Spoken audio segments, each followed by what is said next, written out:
Okay, You are now live. thank you. At 5 o'clock on the dot, I'm calling to order the August 1st meeting of the Finance Committee, and if I could get a roll call, please. Certainly.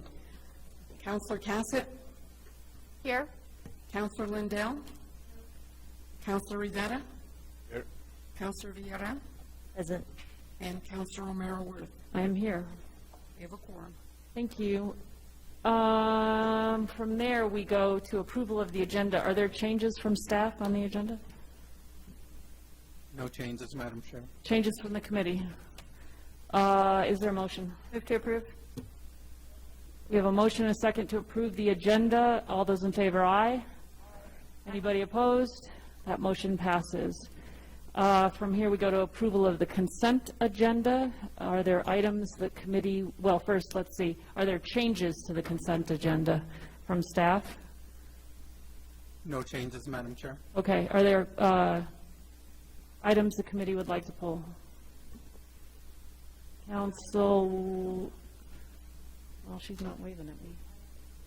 Oh, Council, all kinds of waving at me. Councilwoman Villarreal. Kidding.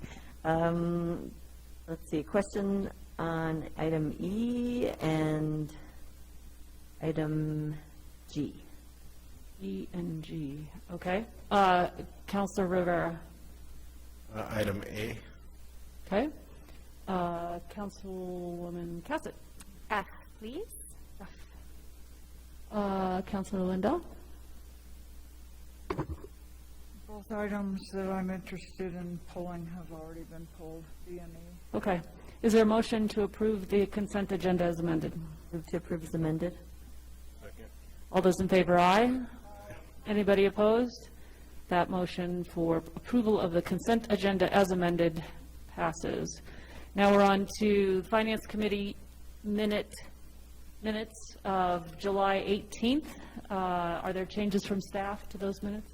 No changes, Madam Chair. Any from the committee? And if not, is there a motion? For approval. Motion and a second to approve the July 18th minutes of the Finance Committee. All those in favor, aye. Anybody opposed? That motion passes. We are back or down to presentations from Ricky Bejarano, our Interim Assistant Finance Director, on the FY21 audit update. Welcome. Thank you, Madam Chair, members of the committee. The selection for the auditor has been made, and the recommendation and the contract are in place, and they have been submitted to our legal office for review and approval. From there, once it's reviewed and approved by our legal department, then it goes to the state auditor for approval before signatures can begin.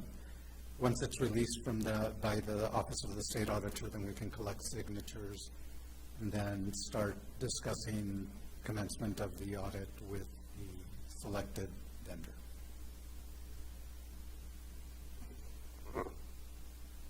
Okay, and that's all you have for us tonight? No, I thought I'd pause for questions. Okay, on the so are there questions? And that contract doesn't come through the council? It does. Okay. It has to go through the state auditor first. Okay. All right, thank you. Questions from the committee? Okay. Okay.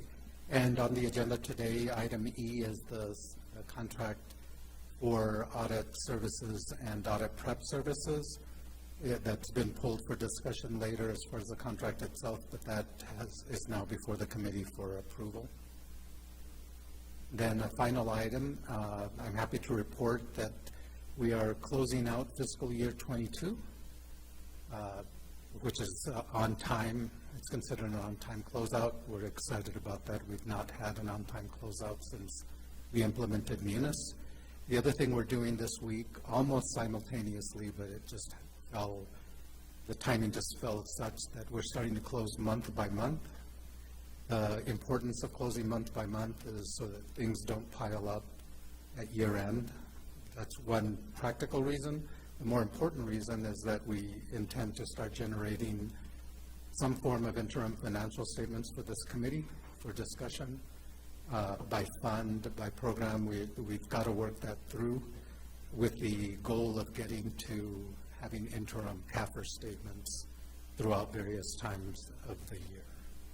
And that's, I know it may sound very simple, but it's a really, it's a tall mountain that we've climbed, and so we hope to start presenting interim financial statements as a result of being able to close month by month. And with that, I stand for questions. Thank you. And I would just echo that that is a very big deal, and I am thrilled to hear it. So thank you. Thank you. Questions from the committee? Thank you for being here. Thank you. All right, with that, we move on to consent. Counselor Rivera, I believe you pulled item A, which is a request for the approval of amendment number 1 to sub-recipient grant agreement EMW 2022 SS 00127-S01, extending the performance period to December 31st, 2022, in the total amount of $262,749.19. The New Mexico Department of Homeland Security and Emergency Management, and we have Brian Williams, the Office of the Emergency Management Director, with us tonight. Counselor Rivera. Thank you, Madam Chair. Mr. Williams, I just, I'm sure we asked this when it was first approved, but just want to make sure, what is the dynamic entry equipment? What does that entail, and where does it come from? That's stuff they use to break doors down. Right, is it, it's not a vehicle, right? It's No. It's handheld? No, these are all hand tools. Okay. Is it, brand new purchase, or is it coming from, military, or? No, this is all purchased items. This is not 1033 surplus. Okay.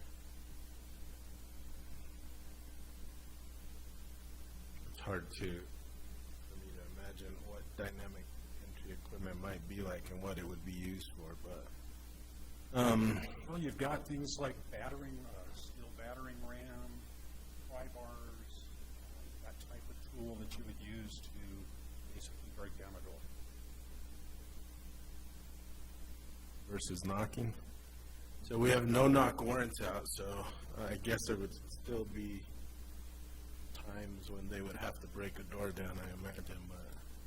I can't speak for the police department, but I think at the point where you've got the SWAT team on scene, you've sort of escalated past the point of knocking on the door. All right, and then the tactical lighting for rifles? Again, that would be for the SWAT team. And as you probably, I don't know if you've ever seen the rifles with flashlights on them. Just a flashlight? It's not a laser sight or anything like that? I do not believe these are laser sights. They're tactical lighting, not sights. All right, and those are being purchased brand new as well? Yes. All right, that's all I had, Madam Chair. Other questions from the committee? Councilwoman Villarreal. Thank you, Madam Chair. I was going to pull this at quality of life because I didn't have financial questions, but since we're here, we might as well just ask about that. Because I was trying to figure out what some of these were, same questions as Councilor Rivera, but I couldn't remember what the long-range acoustic device was. If you've ever seen, Madam Chair, Councilor Villarreal, if you've ever seen the police department Bearcat, you may have noticed there is a large loudspeaker device. The LRAD stands for Long Range Acoustic Device. This is basically a specialized, very loud loudspeaker intended to be able to use when you basically say, come out with your hands up. There is no question that the person on the receiving end heard it. And the neighbors behind, around them too. That is As correct. we've heard complaints about, yeah.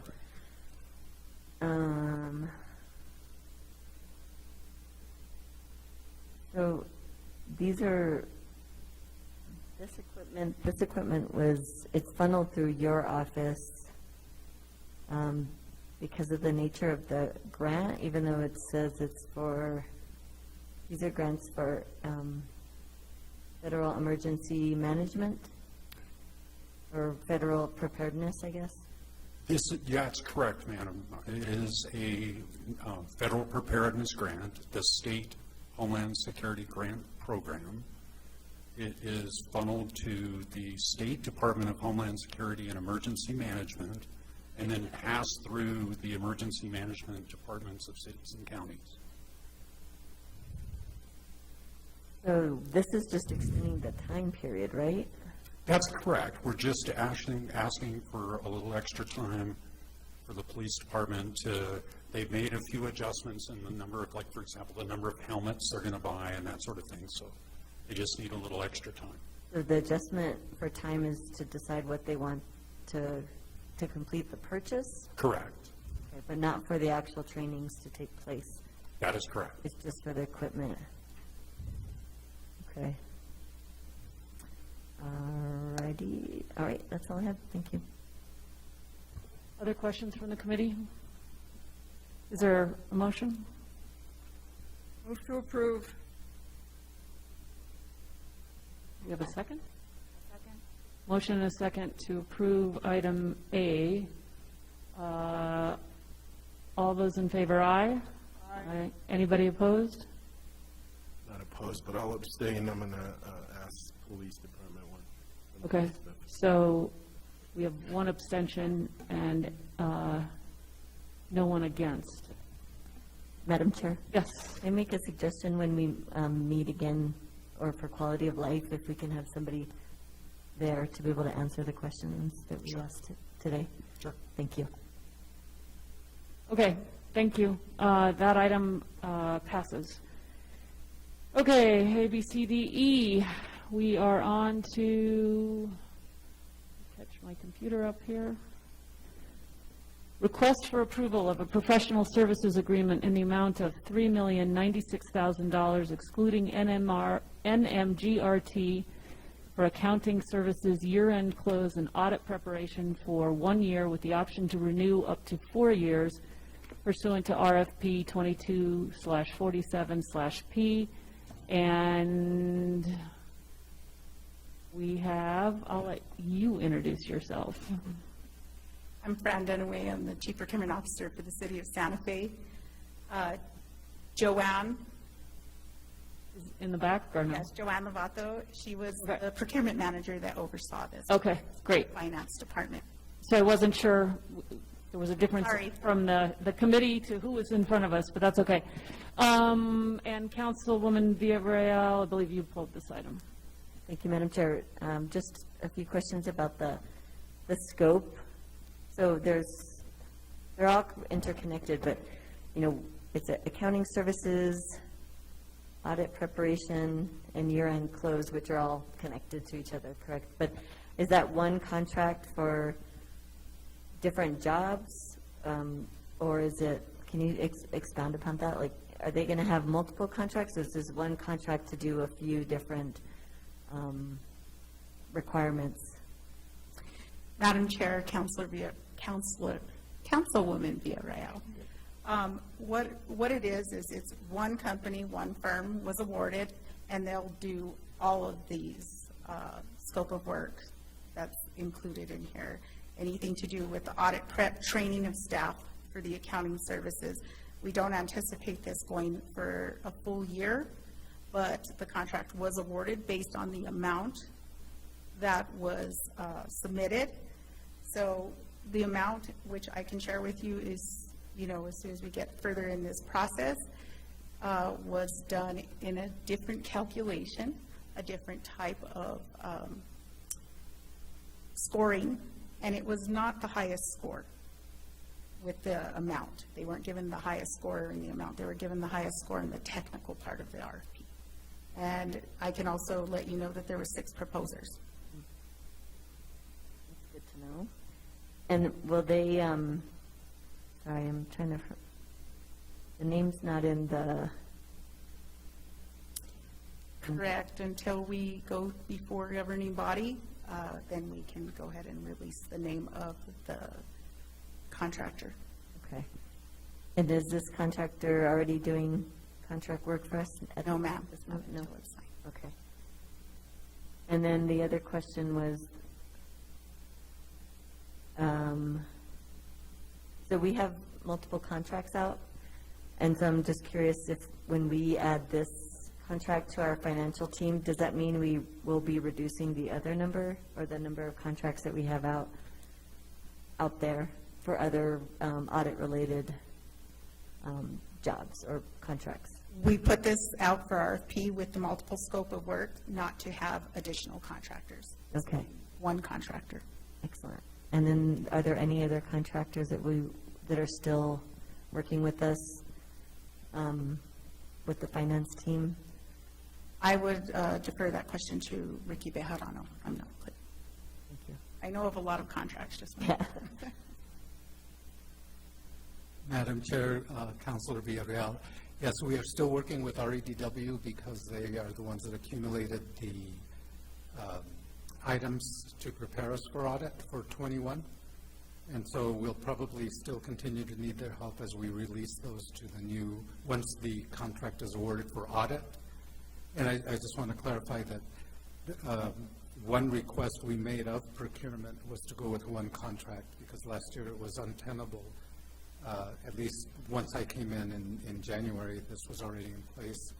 I think we had 5 contractors, and it was untenable. It just became unmanageable. So we have one contractor. Now, I don't believe, it just depends on the contractor, but sometimes they may contract with individuals to help them with services. Subcontractors? So that, for example, there may be somebody that's readily available to perform the work for them, but that will be between the contractor and that individual, not the city. Right, okay. That makes sense. I think that's it. Thank you. Counselor Lindell? I'm pretty sure that the name of the contractor's in my packet. Yes, it is, but cannot be discussed until final approval for governing body meeting. It's We public. can't disclose it. The public doesn't see this packet.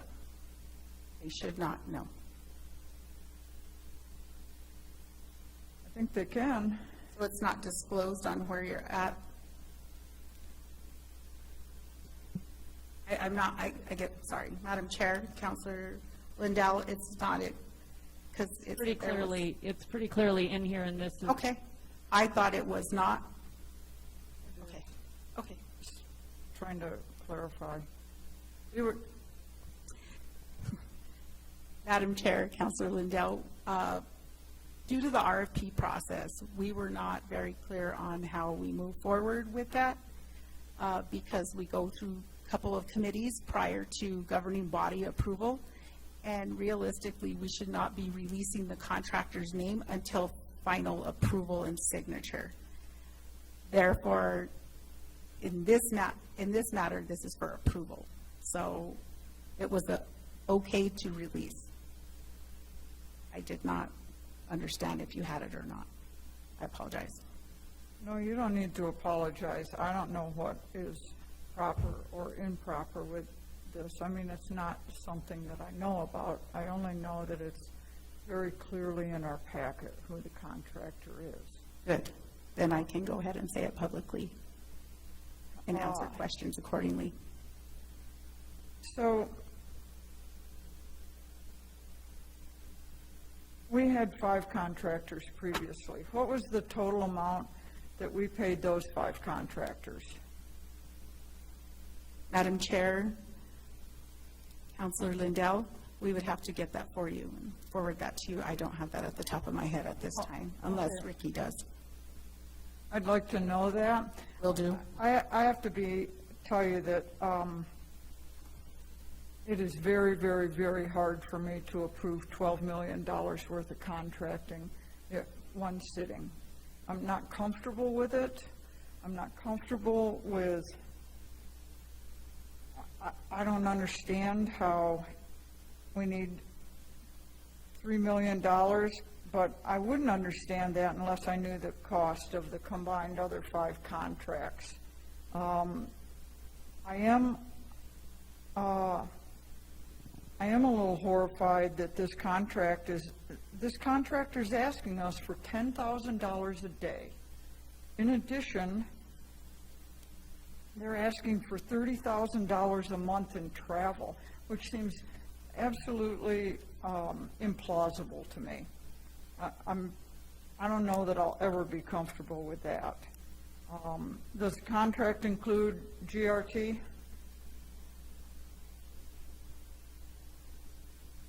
I believe it's, Madam Chair, Councilor Lindell, I believe it's exclusive of GRT.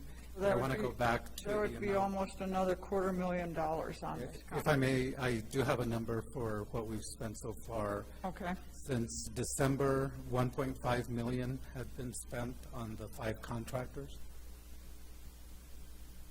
since December of 2021, okay, keeping in mind that there were a lot of holidays, a lot of work was not done, so I would say realistically, that was work done between January and now, so that's 7 months. and it slowed way down in the 7th month. So if you annualize it, it would be approximately 3 million if the work had. Maybe. I mean, December, I mean, I know there's holidays, but from December to we're August, so that's 8 months, really. I don't know if they work in December or any of December or not, but I think that this is a big ask to have it go on for 4 years, and I also think that $30,000 a month in travel money is, I don't think that's doable for me.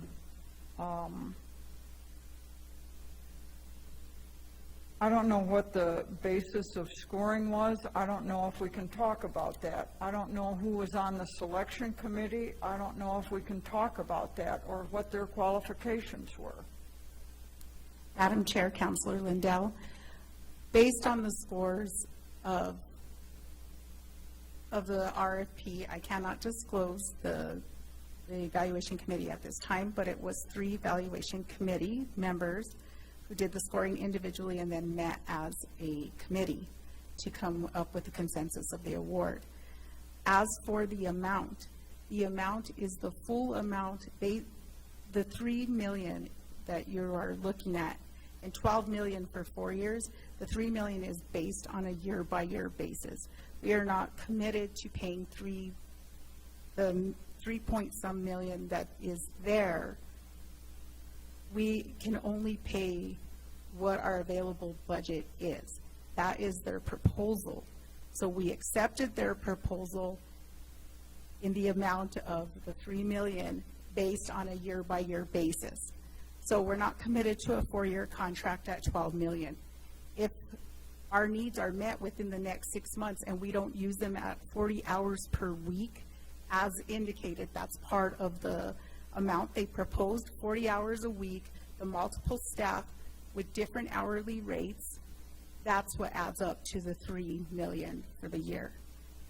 In past history, we have never used an auditing firm at 40 hours a week plus. And I can let Ricky Bejarano speak to that if you want.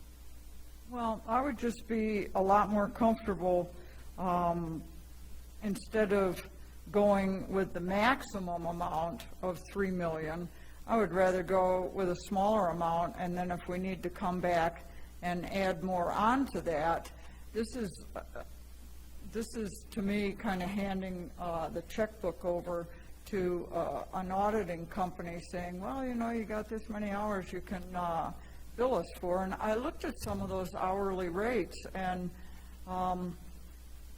they're not inexpensive.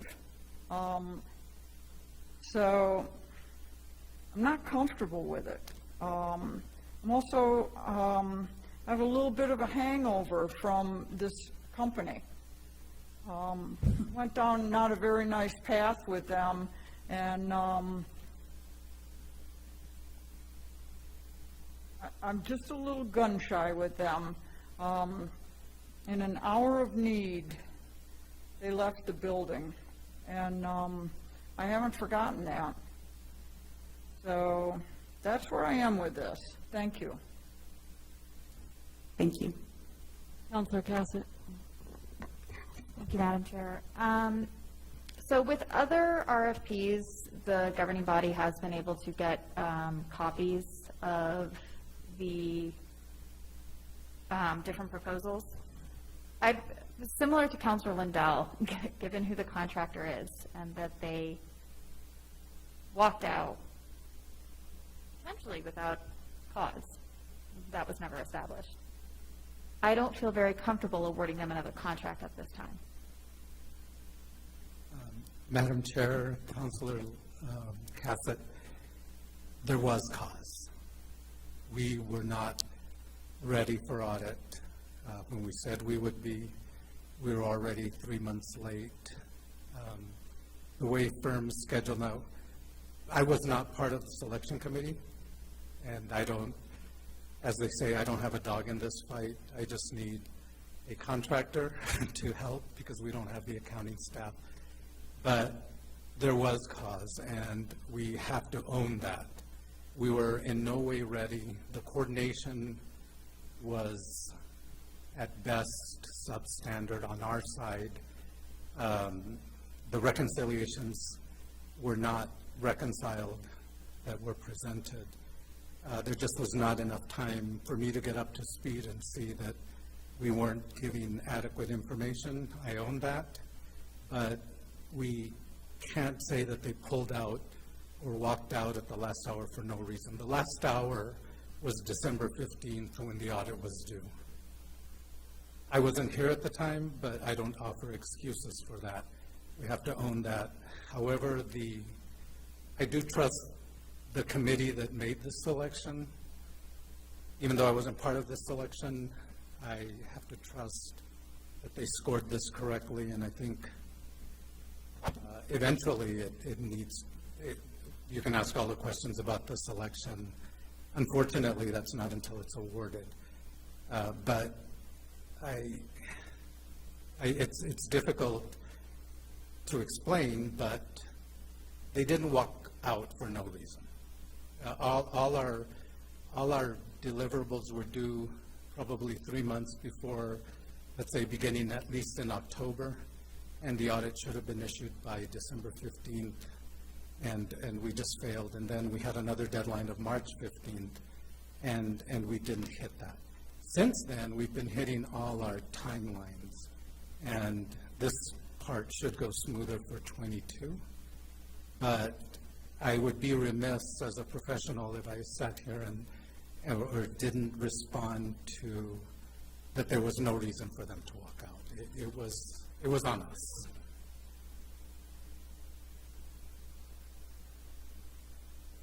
Okay. What about this $30,000 a month travel fee?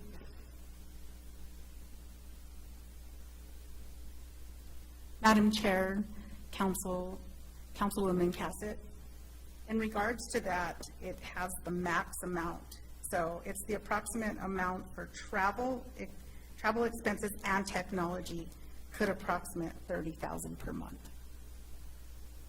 So that's not it's not saying that we're giving them, that's the max amount for the hours worked.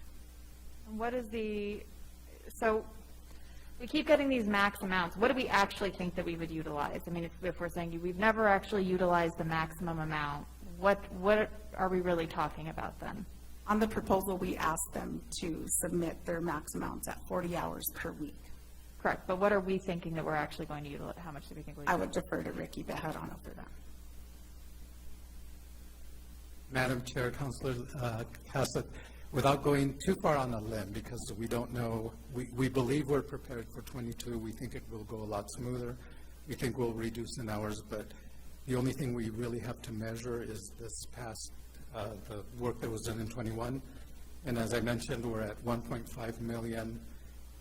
I am hoping it comes below that, but I would, if I set a max, not having been on the committee and not reviewed the proposals, That is where I would scale it. I'm sorry, where you would scale it at 40 hours? The 1.5 million that we've 1.5, spent so okay. far this year on the 5 contractors. But that was the 1.5 that we spent over the last 7 months. If I may, Madam Chair, Councilor Cassett, I'd have to go back and review each of the 5 contractors' billings, but the only firm that was actually working consistently during that time was REDW. The other 5 were kind of on, off, so it wasn't straight 7 months. And the only one left currently is REDW, and that's sporadically as we're needing, for example, when the state auditor requested additional information and whatnot, we needed that help in pulling the information from their system.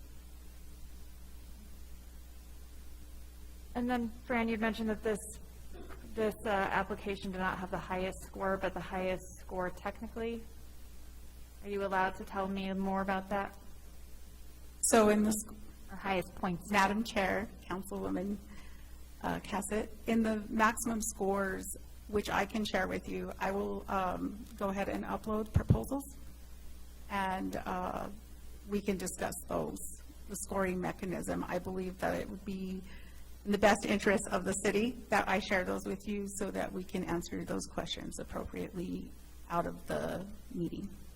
Okay, Is that fine? that would be helpful. I think that's the appropriate way to go about it. Okay, thank you. I'll yield. Counselor Lindo. Thank you. So are we essentially subcontracting out our accounting activities?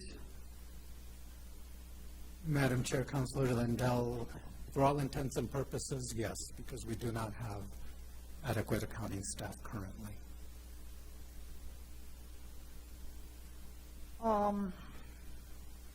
Are those, we don't have adequate accounting staff. Do we have vacancies?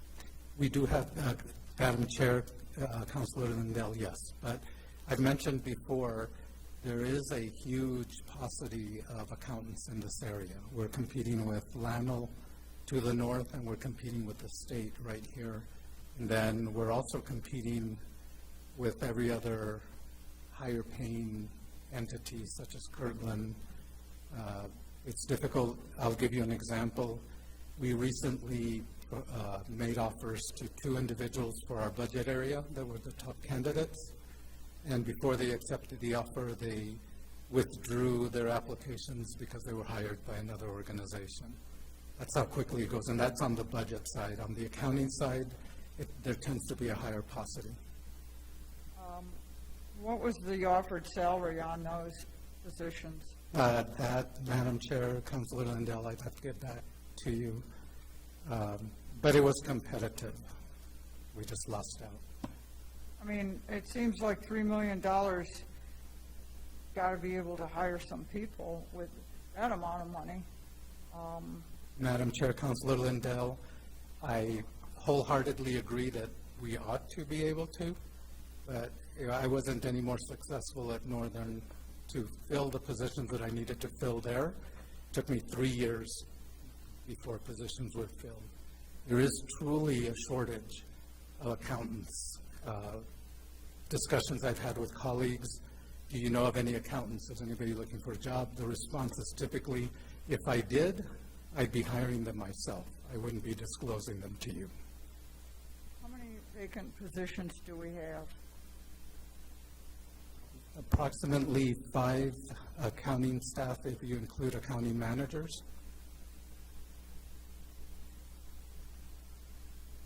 And I would also add that some of them are specialized. For example, currently we're advertising our grants manager position, and that a person can't, even with accounting, general accounting experience, can't walk into a grants accountant manager position freely. It takes the time. It takes time to build up because we're talking federal grants, state grants, and other types of grants that flow through our entity. So that's just one example. We've got a general accounting manager position open that we need to fill. We would like somebody with primarily cash accounting and cash reconciliation experience, because we follow a pooled cash basis, which is difficult to reconcile. But there's a shortage. My experience is there just aren't any accountants to be had. We're finally starting to get inquiries about positions that we have.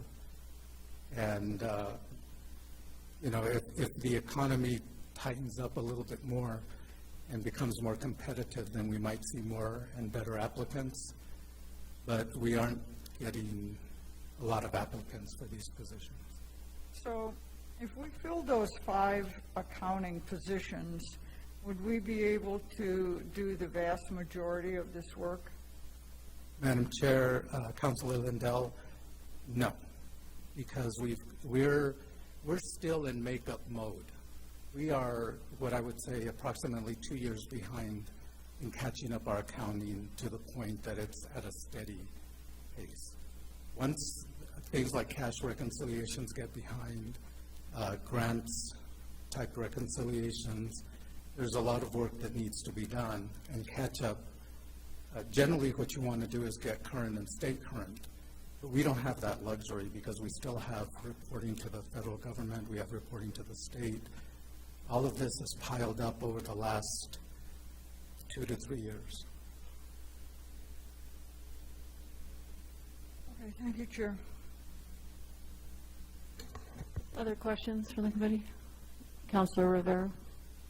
Thank you, Madam Chair. Mr. Badano, if we had hired, or if we had these current contracts for an entire year, you think that would be about $3 million as well? Madam Chair, Councilor Rivera, yes. Because, and that's my guesstimate, because we're at approximately 1.5 to 1.6 million currently. And I think you could say we've had people working, filling those months. I think it'd be approximately 6 months, considering that some were more sporadic than others. So this one company then would do the job of all 5 or 7 contractors that we have now? From what I understand, yes. I know the firm, and it is large enough. It's a larger firm, and it has, based on what I understand, they have an actual consulting group, a group that does nothing but this, and that would be dedicated to this job. The other firms, I think, in the past have primarily been smaller firms, with the exception of RGW. They were smaller firms and were pulling away from other jobs. For example, I know one firm in particular was pulling audit staff off of audits to help us, and then they'd go back, and then they'd come back. So they would have 4 people here, I guess, every day of the week? Madam Chair, Councilor Rivera, I think that's what we will assign is work based on the scope. So we would say we want these 12 reconciliations done by such and such time, and it would be up to the firm to provide whatever resources to get that done. Well, on Appendix C, or page 18 of the packet, they did a cost response form, and their cost response form only lists basically 4 people, and that's how they came out with their $258,000 a month cost.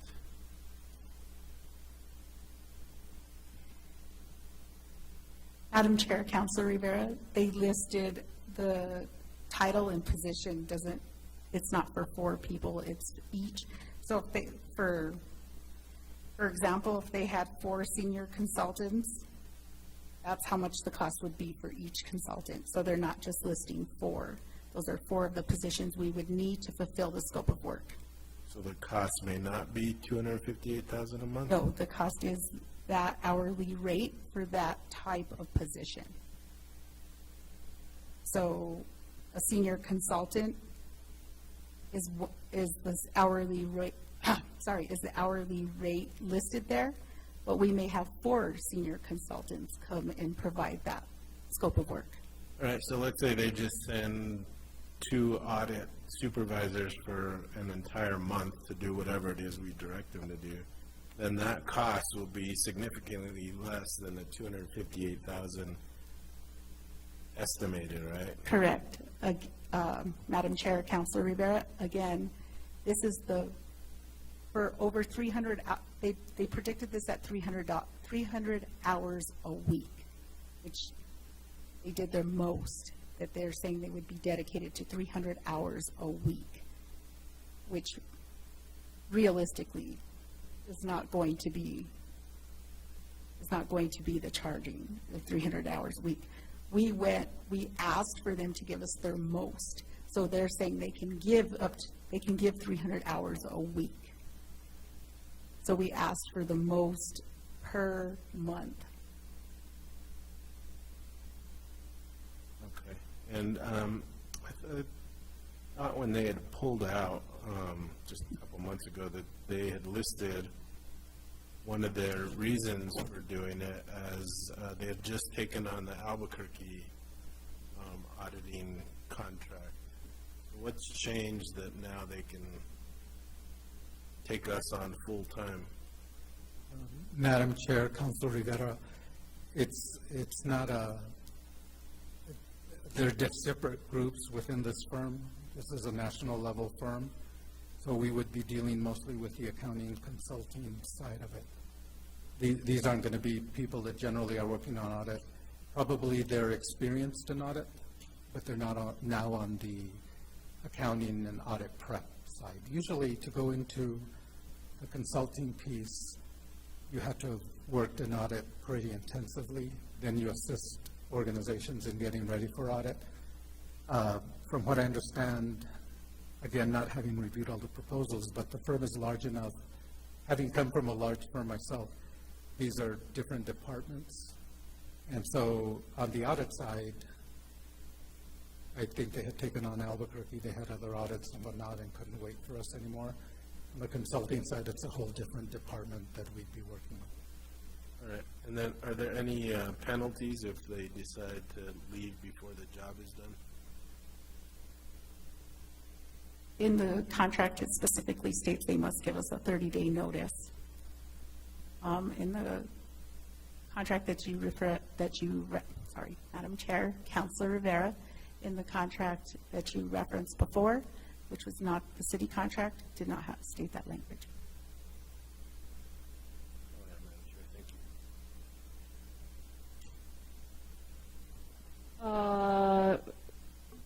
thank you. Mr. Bejarano, can you speak to, I guess, the importance of this contract and what it would mean if it were delayed or not approved?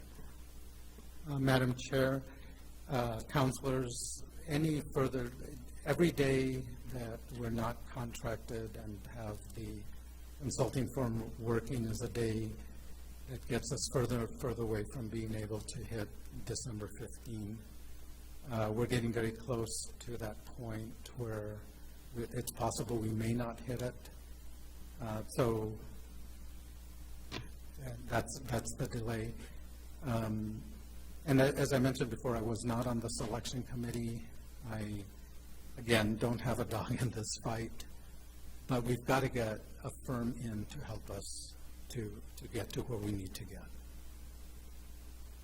And is what's happening, probably this is a dumb question, but how typical is this, what we're seeing with this contract, in terms of it being for the maximum amount and not, you know, being for the full proposal and probably not what we'll actually spend?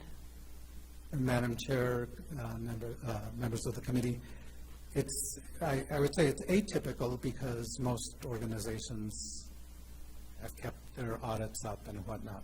We're just in a situation where we're at least 2 years behind, and which I've done before, most recently my previous employment. So compared to that, it is typical. The firm can offer so much. One of the things I want to point out is that all our contracts are contingent on budget. At the point that we hit a set amount of budget, we can't perform anymore, then work has to stop. So I don't worry about the total amount, because if we don't have it, we can't spend it. I know that sounds a little bit odd, but It does.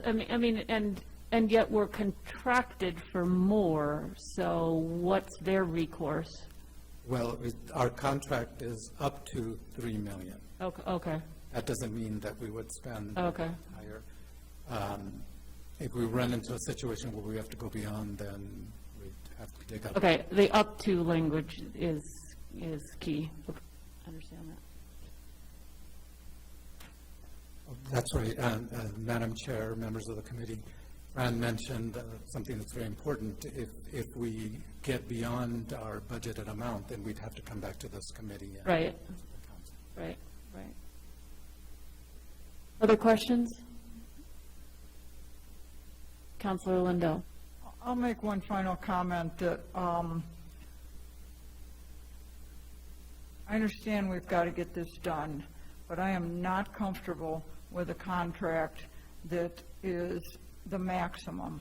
I would much rather have a contract that is realistic, and that if we need to come back and ask for more money, I'm way more comfortable with that than granting the maximum from the get-go. This is an awful lot of money.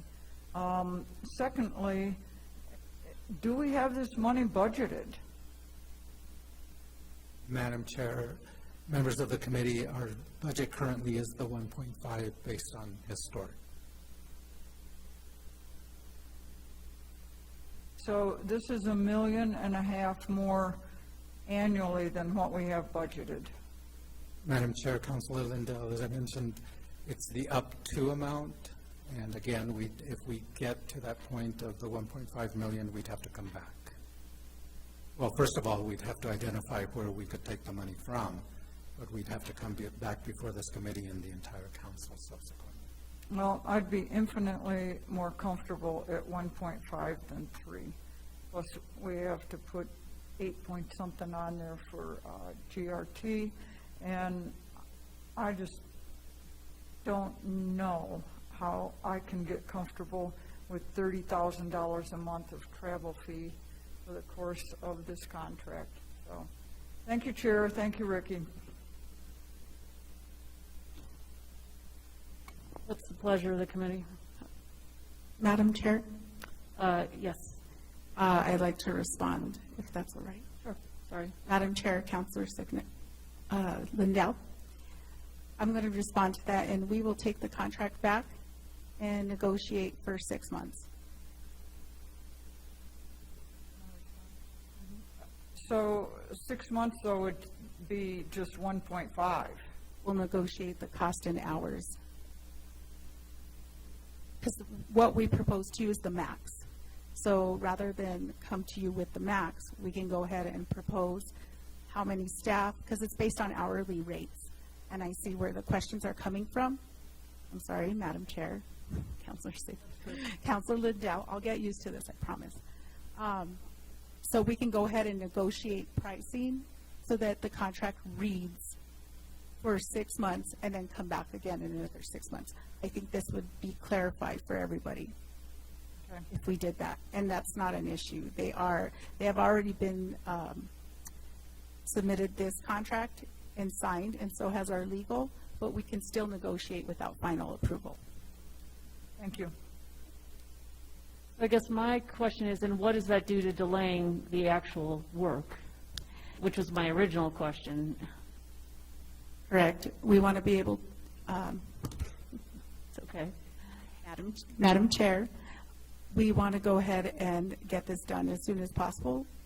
Reach out to them tomorrow. We have the power of negotiation in the procurement office, and we'll work with legal so that we are scheduled for the next meeting, which is quality of life, and we can prepare that. On Wednesday. Yes. Okay, so you're basically going to sub out what you have here. Except I bet you're going to have a caption problem.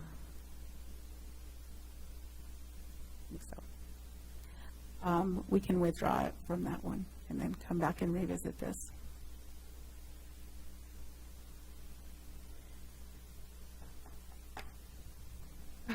All right, Madam Chair, yes, Counselor Rivera. so when is the next audit due? December 15th. I'm going to, Madam Chair, Councilor Rivera, I'll defer to Ricky Bejarano. Madam Chair, Councilor Rivera, the 22 audit is due December 15th. Renegotiating this will probably delay it at least 2 weeks at the fastest, if it can happen that fast. If not, you're looking at least a month, and then that puts us already into, late August maybe. Madam Chair, Councilor Rivera, that's what I think you've articulated it better than I could a while ago. Every day that we delay is a day that we're not working towards the submission of the audit, December 15th. Time is of the essence, but if it needs to be renegotiated by procurement, then that's what it needs to be. But understanding that it may push even the possibility of meeting that deadline out. Yeah, and I'm not sure I'm really willing to take that chance. Being late on another audit, I think, would be detrimental to us. So I trust that the $3 million is a max, and I trust that staff will make sure that the job's getting done, and that if it costs less than that, we'll be in a good position. But I'm not comfortable taking the risk of delaying another audit. So that's my opinion, Madam Chair. Counselor Cassett? Thank you, Madam Chair. I think Councilor Rivera puts very clearly our rock and a hard place predicament, which is that we cannot delay another audit. I see that this contract does have a option to renew for up to 4 years. I still have a lot of concerns of using this contractor and feel like we're kind of in a place that we have to keep using them right now. I would rather not continue with this contractor moving forward, though. I understand that we are in a place that we need to get this done. So were you guys planning on going back out for RFP for, moving into 23 and moving forward, or were we going to keep working with this contractor? Madam Chair, Councilor Cassett, that's an unknown. If they can perform and we can get the audit in on time. Personally, and professionally, I would say this is where we need to be. The firm is familiar with the city, even though it'll be a separate department conducting, they can consult with the previous auditors, et cetera.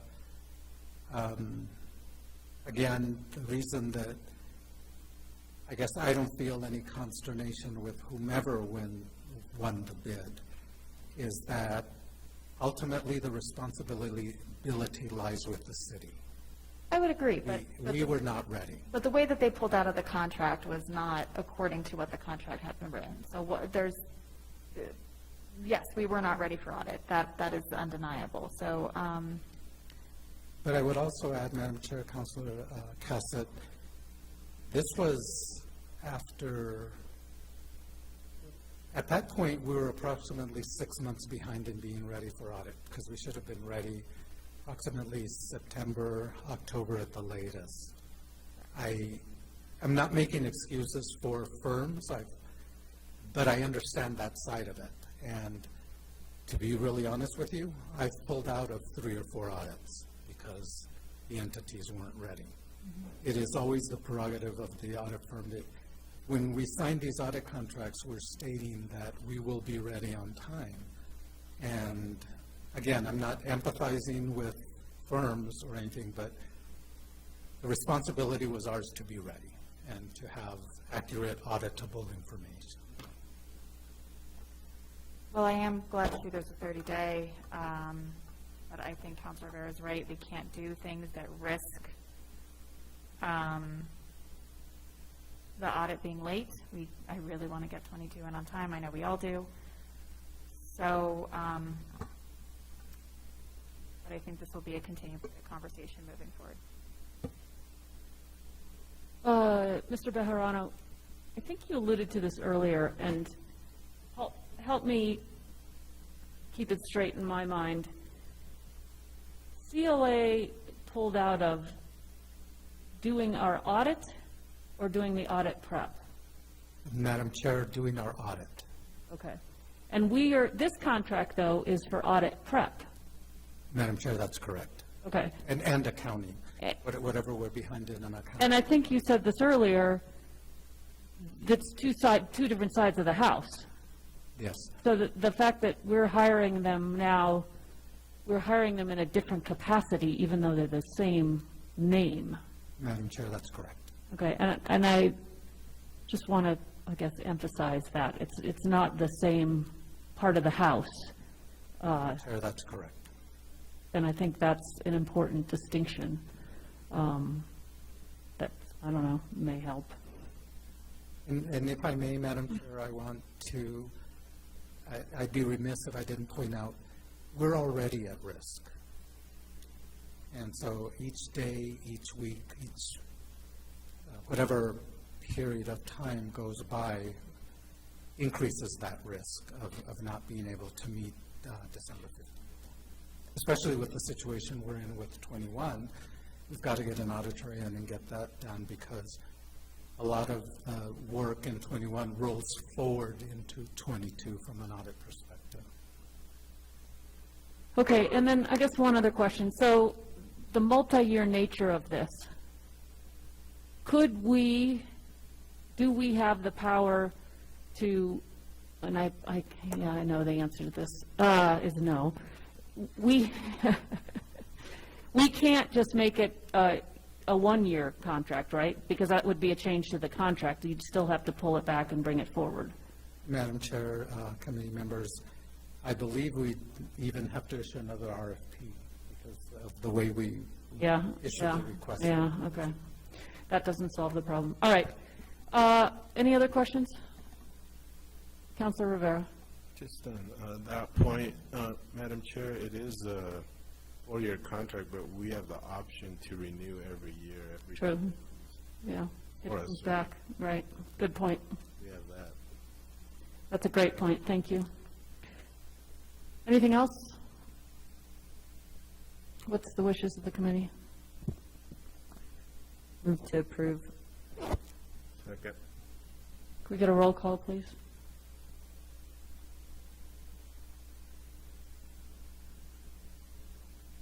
Counselor Cassett?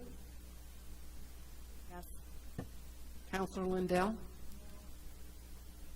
Counselor Rivera? Yes. Counselor Villarreal? Yes. And Counselor Romero Worth. Yes.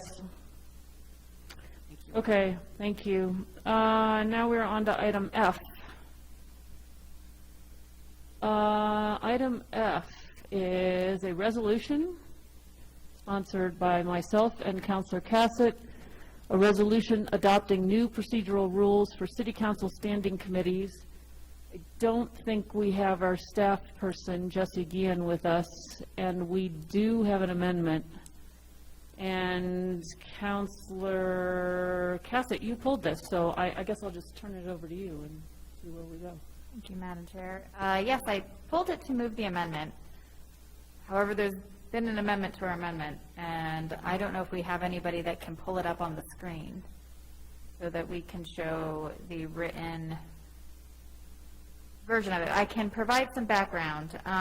So if you look at the amendment in the packet, it has to do with the development of the agendas for committees. There is a red line version of this that I think is easier to read. Hold on, let me find it. Should be at least. Carolyn, do we be able to pull everything up on the screen per chance? I can forward you. So one of I the, think what we want to do, excuse me, is pull up a red line version, yeah? Yeah, Is that what you're trying to I do? want the red line. Mhm. Yeah. So we have it in an email, but we don't, so the question is, could we pull up the PDF red line version that is more up to date than what's in this packet? And that red line version would be visible on the screen? Yes, if you can do that, can you do that? I cannot. Okay. Well, I guess we will have to, we can discuss it in concept. I can send it over. I don't have a.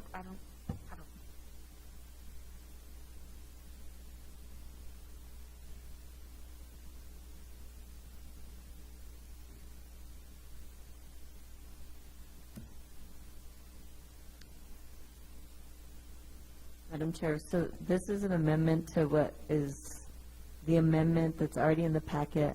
So, Councilor Cassett, maybe you could just give some background. Yeah, let's get some background. All right, so we were trying to address the issue that had occurred when sometimes, because we now attach amendments in committee, there did occur recently in governing body where we passed something on consent, and the amendment had not been attached, and so it was a passed on governing body without the amendment being moved. This aims to address that issue, where if there is an amendment in the packet that has not yet been attached, that the item would automatically go on discussion to ensure that the governing body or the committee did not miss the opportunity to move that amendment if they wish to do so. And if I could just clarify, when she says attached, meaning it had not been approved at the committee level. So if an amendment is approved at the committee level, it attaches to the bill, right? And we've had that where then it comes to governing body and we don't have to re-vote on any of the amendments because they're already part of the bill.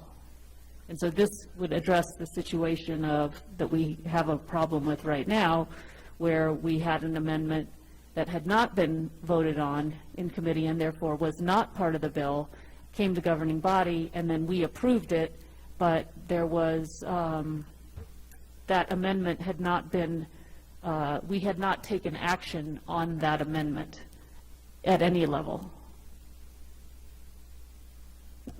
So are you trying to make an amendment that doesn't allow for amendments to be considered at the governing body? No. Yeah, we're trying to allow for it, we're trying to make sure that we don't miss it. So this would not impact what happens at governing body because that's a different set of rules, but this would make sure that as it's moving through committee, if there is a new amendment in the packet, that basically we would call attention to that bill so that it would come into that piece of legislation, so it would come onto discussion to make sure that we are not missing amendments as we did recently. So this amendment would, you can see it up there. I will read it. Can we make it bigger? That's what Jesse just said. We may need to discuss this here and actually pass it to governing body because I don't think that the documentation in here is as clear as it needs to be. Even if you can read it, it's not as clear because there's other pieces of this amendment like that.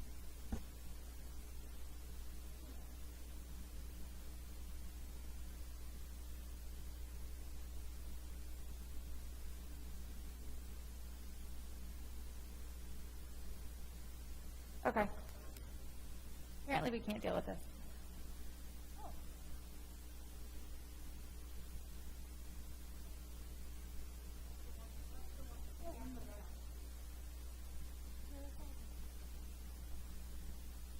I'm not sure that we can vote on this. I don't think that we have the materials clear enough, but I think that maybe just having a discussion with you all about this issue and your thoughts on it would be helpful for us in terms of having this conversation at governing body, because we are now going to need to have it at governing body.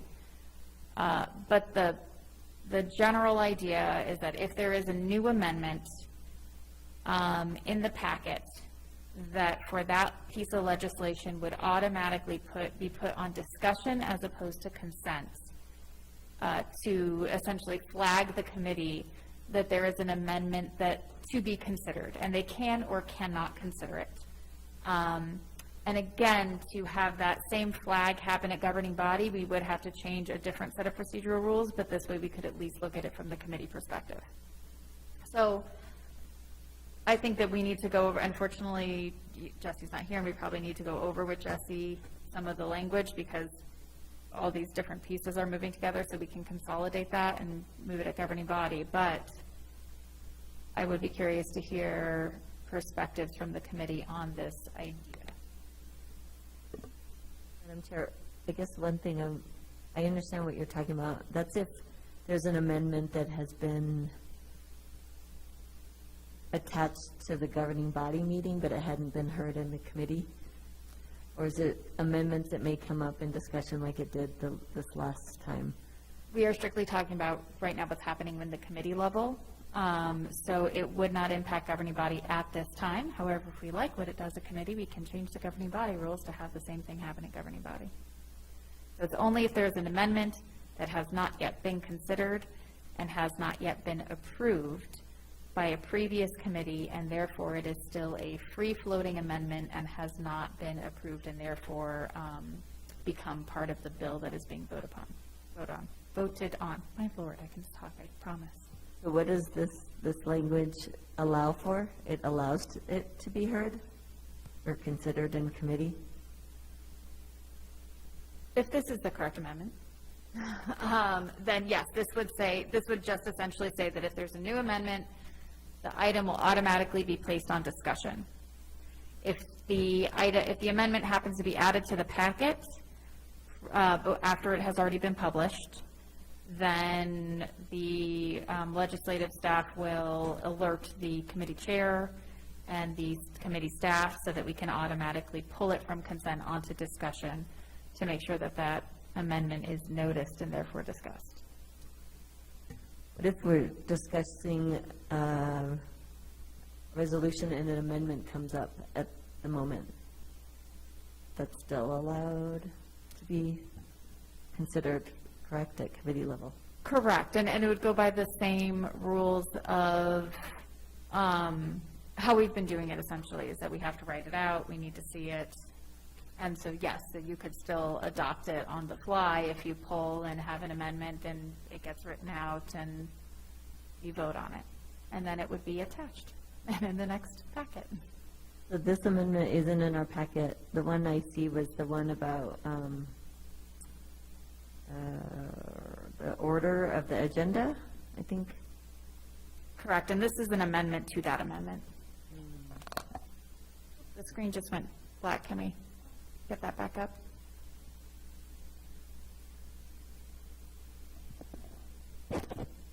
I think what's, when I see these amendments, I never like them because they say where they're supposed to be inserted, and then you can't actually see how it reads as a whole. Exactly, we'll get a red line. So red lines are helpful.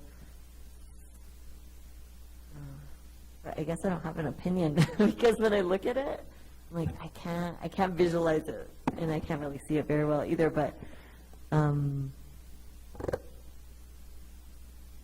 Yeah, I think the best thing probably to do is just vote on the bill as it is, and we'll offer the amendment at governing body, so that it's clear and also get a red line. Another point, I don't know if we incorporated this amendment at quality of life because we hadn't seen it yet in its entirety. So right now, we're still working with the original language. Okay. And there was a couple things that I wanted to adjust too that we talked about in quality of life, but it hasn't been drawn up. They're minor changes that we talked about, but I still have to work with Jesse on that. So, and then the next committee is what? Goes to governing body. This is the last stop.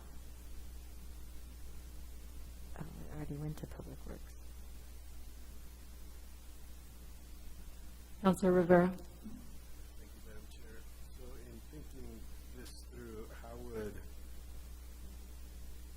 I went to quality of life last week, so let's say this amendment was taken and accepted, what would happen with subsequent meetings? It would be part of the packet, it would still have to be discussed? If it had been, say there was no new amendment, we just had the original amendment. If it had been accepted at quality of life, it would just become part of the bill, and what each committee was voting on would include that amendment that had already been adopted at quality of life. But that did not happen. Counselor Lindo? No, No. well, it's part of the new rules that we changed In January, in January, that amendments attached. when they're approved at the committee. I think maybe the best thing to do here is let's hold this bill, let's table it, and then not have it go to government. There's no rush. So let's table it, get the right thing in front of us, and clear up the confusion. And then Councilwoman Villarreal, that'll give you some time to propose amendments in 2 weeks here at Finance. Okay, so are you saying that, I'm sorry, I don't have the, thank you. So that you're saying it will go to governing body on the 10th? We're now suggesting that we table it here. Oh, okay. And just hold it, and let's get the right amendment and talk about it here. Because it took, honestly, to send this to governing body and without at least one good conversation at the committee level is probably not great. Counselor Lindo? Thank you for yielding, Counselor. So, I just realized with this, or what I think I realized, is that you can have 3 counselors attach an amendment to a bill and have it go through that that's how the bill is. You want me to answer that? So, yes, but another 3 we haven't had this happen yet, but another 3 counselors could change it at the next stop. Or we could change it at governing body. We haven't done that yet. But the whole idea, to take us back to January, about voting on bills, remember the philosophy was we want to do the work of shaping the legislation predominantly at the committee level, instead of rehashing the same conversations 4 different times, one at each committee stop and then back at governing body. So the idea was to try to try to have the conversation, do the work at the committee level. It doesn't mean, like, let's say Public Works amends a bill, and, you know, with 3 votes, and then it comes to Finance, and we have a problem with how it was amended. We can change that. And then it moves on. However it last finishes, it goes to governing body, and governing body has the final say. If all of us want to amend it further at governing body, we absolutely have that right. And to Councilor Villarreal's point, if there's something we haven't thought about yet, we can do what we call amending it on the fly, as long as it's written. So it could, a change that occurs to you in the middle of the governing body meeting after it's already been to 3 committees could be considered a governing body, but we have to pause and write it out and show it to everybody so that we're all very clear. I mean, we're making law, so we want to be very clear, and this is why we need to table this, because this is anything but clear, what it is we're putting in. Councilor Rivera. I think this is what Councilwoman Lindell was trying to get to, is that if it was approved at the first stop, then it would go through looking like the original bill. No? So there would be, we've actually seen this in our packets already, and how it has indicated is, so you have the original bill, and then it said, you know, tacit amend, approved at blank. And so you see that it's been approved, and so therefore you know that when you are voting on the bill, you're also voting on the amendment as approved at quality of life. And so at that point, they travel together. If you approve it on consent, you are approving the bill or the legislation with the amendment that has been approved by a previous committee. Now, if you're looking at that and you say, hey, I don't like that amendment, you can pull it off consent and make a motion to remove the amendment. We haven't seen this yet, so I don't know how they would indicate that, and that's for staff to figure out how they would continue to track that. Kind of the way I think about it is when it goes through committee, things are attached by Velcro, and they don't get attached by super glue until they go through the governing body, so we can still rip them off at various places if we need to. The first stop it would be in the agenda as part of discussion. The subsequent stops, it would have to be pulled by either, well, probably by a councilman. So going to discussion shows that there's an amendment there that has yet to be considered and approved. If it's on discussion, that means that amendment has not been approved. Now, it does start to get finicky, they would still have to indicate if something's been approved, because if there's a new amendment, then it would go into discussion. It's kind of a safety net, I would call it, to make sure that we don't do what we just did, which is pass something without a very important amendment attached to it.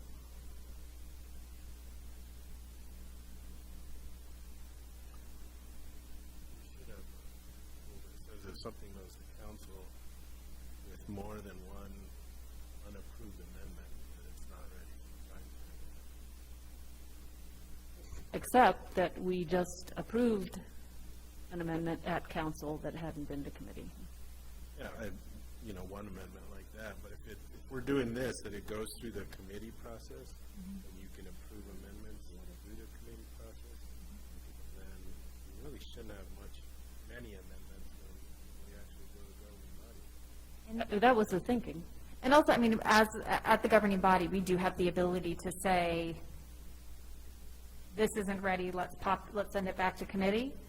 Or we have the ability to say, we don't have time to send this back to committee, we're going to sit here and we're going to hash through this for an hour and a half in governing body. So we didn't want to limit our ability to do that. We didn't want to make it so you couldn't have amendments at governing body. But if it is substantive enough, you can say, this is an issue that Public Works really needs to take up in committee, let's send it on back, and then we'll bring it to governing body afterwards. So we did want to give ourselves that flexibility, but build in the structure so that in an ideal world, in an ideal process.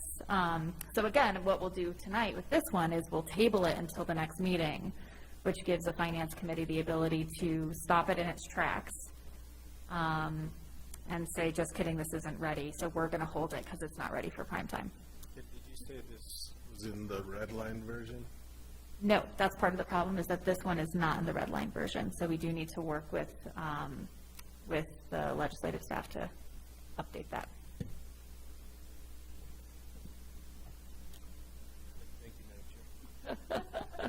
Madam Chair. You're doing a great, you're doing a great job. All right. I just have Councilman another Muriel. clarification. So if a committee proposes an amendment and it passes, and then the next committee doesn't like it and changes it, that original version could still go to the governing body and be considered. That's why I guess it's hard for me to think about, like, you have an amendment, it's changed, and then it moves on as the changed version versus like two different amendments coming down the track that are different, that stay as they initially were, instead of being manipulated, changed, and then we have to like rehash it out in the governing body session. I guess I'm just trying to understand the logic behind that. Well, I think like what happened in the governing body meeting the other night, where there was an amendment and another counselor suggested some language that improved it, and then it made it so that it had all the votes, right? So it may be that in that process of one committee approving an amendment, and then the next committee either maybe making some more changes that make it better, or maybe the next committee completely disagrees with what the first committee did, and so turns it back going this way, and then it gets to governing body, and then it's going to depend on where the votes are when it gets to governing body to resolve that conflict, but it could also be that the amendments that happen as it moves make good improvements, that make it so that everybody's okay with it. And maybe, Or not. or not. It could be that one committee does one thing, the other committee goes the other direction, and then the governing body as a whole would have to decide which version or which combination of the two is palatable to the majority. Yep. Councilor Rivera. Yeah, okay. So, during governing body, though, we send any word changes or any wordsmithing to Aaron, who looks at it first for approval. Here, we're doing it ourselves without any approval. When? If we took this up now, it came to committee, and we were able to look at it, and let's say there was something we wanted to change. We're changing it now without any attorney approval, which is typically what happens in a governing body. Except, I'm not sure I'm following, because the amendments would have to be written like this. Let's say we wanted to change this. We wanted to get rid of 2 completely. Yeah. Well, that's fine, we can do that. Typically, that goes through Aaron. I'm not saying we want to get rid of 2. Yeah, no, I know, I got you, as an example. During governing body, we go through Aaron for that. She looks at it, makes sure it's okay. Maybe not deleting the whole thing, but adding a section to it or adding a couple words or something. So Aaron doesn't have that ability now to look at it. We're wordsmithing. We're approving changes and moving it forward. That's why for amendments at the committee level, we've built in this ability for committees to hold it. So say as we are today, we're having a discussion about this, we'll hold it and say, and that gives us 2 weeks until the next committee to move through, work with legal to actually write something down and have it move forward. There, of course, may always be a weird situation where we have to move it forward because of timing. And in that case, as a governing body, we could decide, hey, we're going to be taking up these amendments at governing body where Aaron is there, and we're able to get that approval from legal to make sure that everything checks out. But also, if I can add, if we make a mistake that legal has an issue with, they'll propose to the sponsors or to the amendment makers, whatever the problem is, the fix to whatever the problem is. So until it's on final passage at governing body, it's still, you can still mold it and shape it and change it and amend it. So in the case of the Charter Review Commission, Councilor Garcia had an amendment. So if he would have had that at Public Works, then it basically would go back to the attorney's office before coming back to Public Works with any... I don't remember that specific situation, but, a committee can adopt an amendment as long as it's written. And if there's a problem with it, and it's already passed the committee it was approved at, it'll just be fixed either at the next committee or at governing body if there's a legal issue with it. Or if there's, a majority of counselors who don't like the change. I think it's helpful to think about the legislative process. This is, what happens across the street. Aaron would even know that it had been done. What changes. Well, that's part of the reason why they have to be written. So, and usually we have our legislative person here. So I would assume if we were making up something that we hadn't thought of until this moment, they would be working to write it for us, and then that would get communicated through staff to the city clerk's office. And there's some staff behind the scenes work that happens.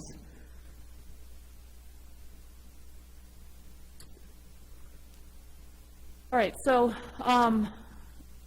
I think we should table this. Is there a motion? We're actually going to be postponing it to a date certain. To a date certain, that I'm going sounds like. to postpone this until the next Finance Committee meeting. Okay, is there a second? All those in favor, aye? Aye. Anybody opposed? All right, we're going to postpone this to our next Finance Committee meeting, and we will get an amendment in your packet so we are all clear what's happening. All right, we are on to item G. Consideration of a resolution sponsored by Councilor Rivera adopting the 2024-2028 Infrastructure Capital Improvements Plan, ICIP. We have our Public Works Department Director, Regina Wheeler, at the podium. Welcome. And who pulled this? Councilwoman Villarreal. Thank you, Madam Chair. Thanks for being patient while we figure out our procedural rules. I just had a question about the list, and correct me if I'm wrong, the top 5 are what we had last year? Is there one that's, Oh, there we go. Madam Chair, Councilor Villarreal, no, in fact, it has changed. 2 projects are different. The fire station is number 1. It was not number 1 last year. And the new central library may have been in the top 5, but definitely the permanent and transitional housing to end homelessness was not. can you remind me what, I thought fire station was on there, Swan Park Phase 2 was on there, Midtown Infrastructure was on there, the library was on there, so which one am I missing? Medians. Medians, okay. But all the other ones, regardless of the order, those were last year, those were on last year, correct? I'd have to check. Okay, so the reason why I ask is because I was trying to remember, and I looked through my old documents, I couldn't find it, but what was actually funded out of those ones that we had the top 5? And I didn't think the funded to date was necessarily just legislative funding. It was a combination of funds, correct?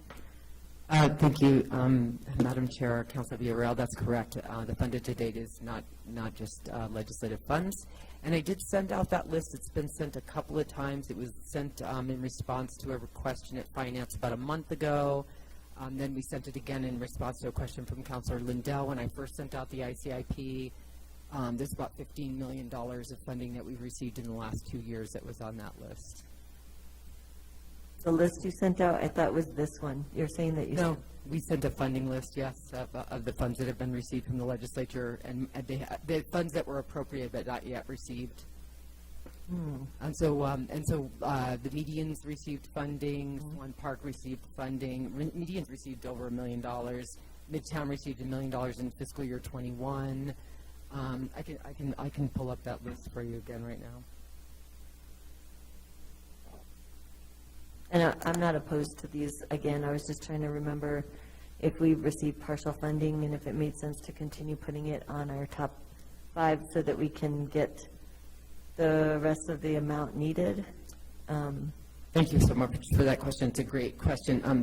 Fire station has not received any funding at all from the legislature, so that's a completely unfunded construction of a completely designed facility. Swan Park Phase 2 did receive about $350,000 or something like that last year, and we do need quite a bit more to really accomplish Phase 2, and since that's a priority, Midtown will have received, once we get the fiscal year, the 2021 appropriation, $2 million from the legislature and 1.1 from the governing body in the GRT bond. But we know that will continue to require investment to accomplish our goals there. And is a super high priority. The new central library at Midtown has not received any legislative funding, but it did get a $300,000 allocation from the governing body last year in fiscal year 22 to begin planning, which is just about to start. Permanent and transitional housing, this of course has not even been on our ICIP at all, so it hasn't received any legislative funding, but the governing body has appropriated a little over $1 million of the ARPA funds to this effort. That hasn't really been programmed specifically what's going to be done with that, but it is sort of in this zone. But we do show this as an unfunded project for the ending homelessness at this point. So, in fact, I'd like to add to that as well. It's actually really important that we continue to seek funding to projects that are partially funded, because anything that has funding has to be in progress and project managed and takes resources and attention from finance, from legal, from our project management team. And if we keep like throwing out new projects to get partial funding, we just end up with this huge ton of things in progress. And we really need to reach the finish line, finish things, get them off our plate, and then add new projects to that. We have quite a few projects underway, as you guys that are on Public Works Committee saw from our status reports that we provided a couple weeks ago. So I would really encourage the focus on bringing projects to the finish line as much as possible. Thank you for that info. And then one last question about the permanent transitional. It says, okay, 0 funded to date, but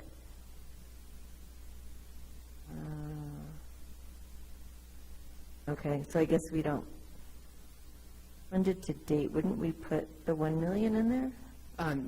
Madam Chair, Councilor Villarreal, we could have, but that money that was appropriated was, for a minute there, it was going to be for an encampment, and now it may be for facilities to support encampments, and so I didn't really, this project is envisioned to be probably 2 types of scenarios. One would be purchasing a hotel, 1 or more. Another scenario might be purchasing land and developing maybe transitional housing as well as permanent housing on that site. Maybe maybe a shelter as well as an apartment building, something like the Santa Fe Suites ended up being. So it's kind of got those 2 visions in it, and at some point we may show that $1 million if that's what we decide to spend that ARPA money on. But I don't know that it's been specifically programmed yet. Okay, so even though I think we all voted for 1 million of ARPA to go towards that, that might be redirected? Madam Chair, Councilor Villarreal, that money has been up until just recently considered to be the money to get the encampment, the safe space, and now it might be reprogrammed for something else. We could show it there if we feel like it is either for permanent or transitional housing.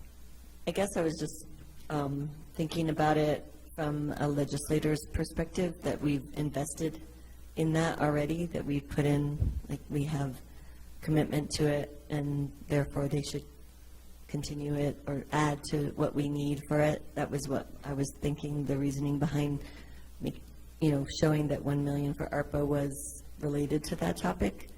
So I don't know, it's just something to think about. I don't really know the answer. I was just trying to figure out what would be best that would help us to leverage funding. Thank you. I think that's a great point, and at least in the description, the longer description of the project, we could say the city has been a partner and purchased Santa Fe Suites. The city has partnered and is operating an emergency shelter at the Midtown campus. The city is looking at supporting encampments with health and safety types of operating support. This is the next phase in our Vision Zero. So that's a great idea. Thank you so much. We can modify that. Yeah, just wanting to see what would be best served for us to get more funding for that purpose. And the other question is the long-awaited Cerro Gordo reconstruction that we get many emails about. So I'm wondering, I know it's on the list, and I'm curious if that's something that needs to be a top 5, or it can be another route to get an appropriation. Thank you so much, Madam Chair, Councilor Villarreal. I think actually I wouldn't encourage it for the top 5. It's sort of a very localized community impact rather than some of these other projects that have a much broader community impact. I think that that neighborhood will definitely lobby again for investment, so we maybe are hopeful about getting some significant contribution from the legislature towards design. And once that project is underway, we could conceivably apply for DOT funds, but also we will be doing a GRT bond once the audit is complete and the fiscal year 21 audit is complete. And so that will be an opportunity to fund sort of more local road and repair projects and those types of things. park equipment repair projects, facility repair projects. So the GRT bond is typically our capital investment in maintenance. And so that might be a good project for that. And we can also look at DOT funds. Or it also could be on the legislative list for the road infrastructure projects that we list for each district. Your priority road project, yes, it could. In fact, I thought the top two candidates for District 1 would be the pickleball courts, which have a significant private donation pending. And so if we could match their private donation, we could really make some pickleball courts happen. Or Cerro Gordo would be the other one that I'd recommend for top. Okay, thanks for the insight. That's all I have, Madam Chair. Other questions? Councilor Lindell. Chair, just quickly, what's the phase 2 of Swan Park? What's the project? Actually, Madam Chair, Councilor Lindell, I'd say that this project has sort of been ongoing since I got here, actually, and as we discuss with the community exactly what constitutes that phase 2, it's really up to the community, and I think there are some shifts. Councilor Rivera has been involved as well since the beginning. So it is, it's a group of, it's according to the master plan. There's a number of improvements that are envisioned as part of phase 2, but the community is making decisions about which ones are important to them and what they would like to see there. I'm just curious it doesn't seem particularly specific, but yet we have it as number 2 on the list. Let's see, Madam Chair, I can pull up the sheet that's in your packet. So each of the top 5 has the detail sheets also in the packet. We can take a look at the Swan Park. Amenities include completing the Aurora Chamiso Trail, adding shade trees, horseshoe pits, natural grass multipurpose fields, dog park, BMX track, wilderness trails, and or water playground splash pad. Community will engage to affirm the desired master plan elements to be implemented in phase 2. I guess my question really is it a project that's ready to go? Madam Chair, Councilor Lindell, I believe it is that we spent some time doing planning and then didn't have construction money. And so it's really important that I think we have the whole package that we can plan, agree, and get it constructed, because we end up being a little bit in a cycle of planning because we just keep having partial funding. That one's a little iffy for me. I don't have another project that I'm saying I think should go there, but that one just doesn't seem quite as specific to me. So I'll leave my comment at that. Thank you, Madam Chair, if I could, and Councilor Lindell, for your question. Just for the committee's consideration, I think maybe one of the airport has been on our top 5 for some time, and very successfully so. Now we're well into a construction project with a new parking lot and a terminal expansion. And we do have the phase 2 of that terminal expansion on the list, although not in the top 5. But there is a project on the list that might be considered very closely related and very important to our community, which is the new access road to the airport off of the new overpass that's been built. And so that could be one that has great economic development, quality of life impacts, security and safety impacts. And so that is one that's a little bit further down the list that we haven't talked a lot about, but I wanted to bring to your attention as a potential for prioritization.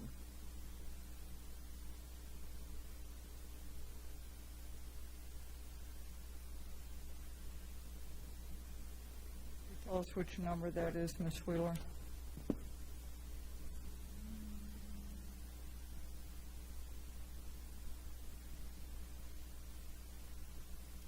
It's number 41. It's on page 3.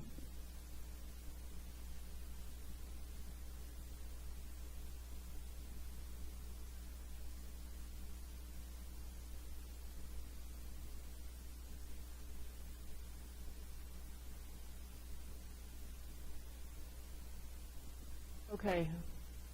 Other questions? Counselor Cassidy? Thank you, Madam Chair. More of a comment. Councilor Rivera and I have been meeting with some representatives from the Adult Soccer League, and you'll see that the MRC Soccer Valley expansion has been added. They do have an anonymous donor that will match the city $3 million to complete the master plan for Soccer Valley, which I don't know when that was developed. Maybe Councilor Rivera can speak to how long that's been on our list. Did you start on it, or did you? Jason Klug started on it, and then you took it over.